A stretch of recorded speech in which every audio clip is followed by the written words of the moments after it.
તો અમારે છે ને હું દીપડાની ને હાવજની બહુ રંજાડ, કારણ કે અમારા ખાંભા ગીરમાં છે ને દીપડા અને હાવજનું પ્રમાણ એટલું બધું છે ને કે માપ બારું છે. રાતે પછી 10 વાગે તમે બહાર ન નીકળી. મિત્રોએ એમ કીધું હતું કે એની સાલ છે ને લાલ હોય ને તો સંદન, તો આપણે લાલ લાલ થળિયું દેખાય કે નહીં જોઈ લઈ, ઠાગો મારી લઈ તો ખબર પડે કે સંદન છે કે. તો હે માતાજી, રામ રામ. તો અત્યારે વાગી ગયા છે સવારના 8 અને આપણે નાહી ધોઈને ફ્રેશ થઈને આપણે છે ને કેળ એક હતી ને એમાં કેળા આવ્યા એ જોવા માટે હે ને આપણે નીચે આવી ગયા છીએ ઘેરે, એટલે કે વાડાની અંદર. તો છે ને જો આ સરસ મજાની કેળ હતી, એમાં અત્યારે હે ને અવડા અવડા કેળા આવ્યા છે. તો આ છે ને ઘેરે વાવેલું છે વાડાની અંદર. આ મારો વાડો જોઈ લો. આ વાડાની અંદર છે કેળ, અને કેળ આવી ગયા છે સરસ મજાના. તો અત્યારે હે ને લીંબુ પણ આવે છે, ઝીણા ઝીણા લીંબુ પણ થઈ ગયા છે. આ 12 માસી લીંબુડી છે, આમાં 12 મહિના લીંબુ આવે. આમાં બધા નાના મોટા હોય, આ પાકી ગયેલું છે ને જે આ લીંબુ થયું છે, એટલે હે ને નાના મોટા લીંબુ આવે. કારણ કે 12 માસી છે ને એટલે એક ફળ વયો જાય ને એક ફળ આવી જાય એવી રીતે. તો છે ને આગળના વિડીયોની એક જોરદાર કોમેન્ટ હતી કે આપણે હે ને મમ્મીનો એક સંદનનો વિડીયો બનાવ્યો હતો, સંદનના ઝાડવાનો શોર્ટ વિડીયો બનાવ્યો હતો, 3 લાખ જણાએ જોયો હતો. અને એમાં આપણે કીધું હતું કે આ સંદન છે કે કઈ બીજું ઝાડવું છે. તો ઘણા મિત્રોએ સંદનનું ઝાડવું કીધું અને ઘણા મિત્રોએ એમ કીધું કે સંદન નથી. તો જો આ છડિયું છે ને એનો આપણે વિડીયો ઉતાર્યો હતો. તો હવે હે ને આપણે એ નક્કી કરવાનું છે કે આ સંદન હે કે બીજું છે કાંઈ. કારણ કે આપણે ઘણા મિત્રોએ કીધું કે સંદન છે અને ઘણા એમ કીધું કે સંદન નથી. તો એનો પ્રૂફ હાટું છે ને એક 2-3 મિત્રોએ એમ કીધું હતું કે એની સાલ છે ને લાલ હોય ને તો સંદન, તો આપણે લાલ લાલ થળિયું દેખાય કે નહીં જોઈ લઈ, ઠાગો મારી લઈ તો ખબર પડે કે સંદન છે કે. તો એની હાટું કંઈક પાણો લેવો જોઈએ ને, પાણો લઈ લઈ ને મારી જોઈ. જો આવું દેખાય છે મિત્રો.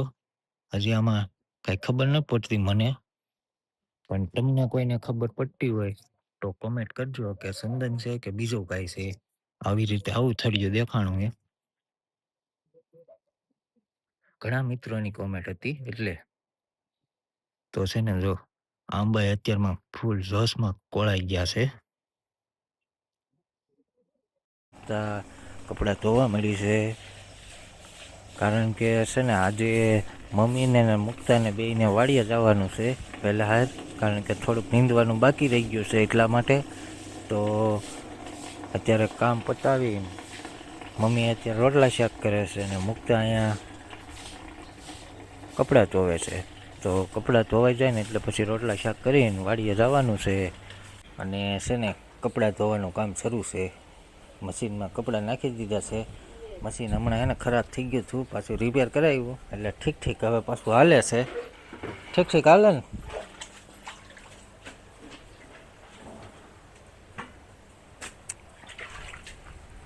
તો હે ને અઘુભાઈ અમારે છે ને બહુ તોફાની છે. રેડી લે લે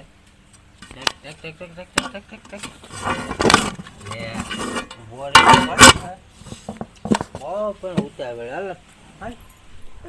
હાલ. તો અમારે છે ને આજે છે ને અમે એક કૂતો પાળ્યો હતો, બહુ મસ્તીકનો હતો. એ છે ને આ 2-3 દીથી દેખાતો નથી. તો મેડમ એમ કહે છે મુક્તા કે એને દીપડો લઈ ગયો છે. દીપડો લઈ ગયો છે ને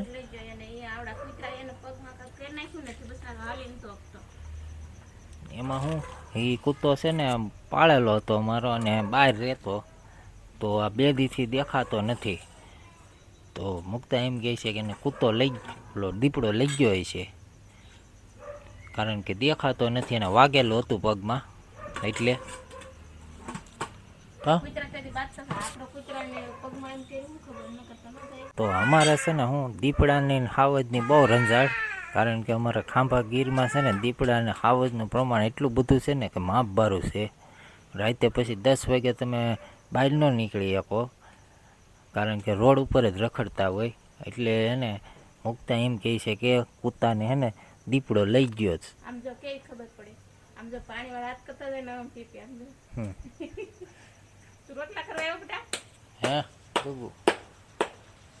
તો હવે કૂતો જો આવી જાય તો ઠીક છે, નકર પછી એમ જ સમજવાનું રહે કે દીપડો ઉપાડી ગયો.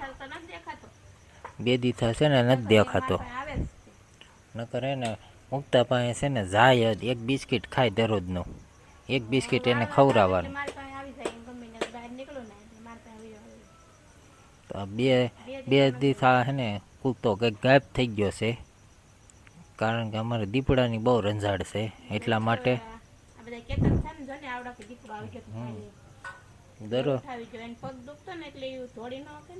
દરરોજ આવે આપણી ત્યાં અહીંયા દીપડા, તો દરરોજ આવે છે. એટલે આમ અંદાજો લગાવી છે કે દીપડો કૂતાને લઈ ગયો.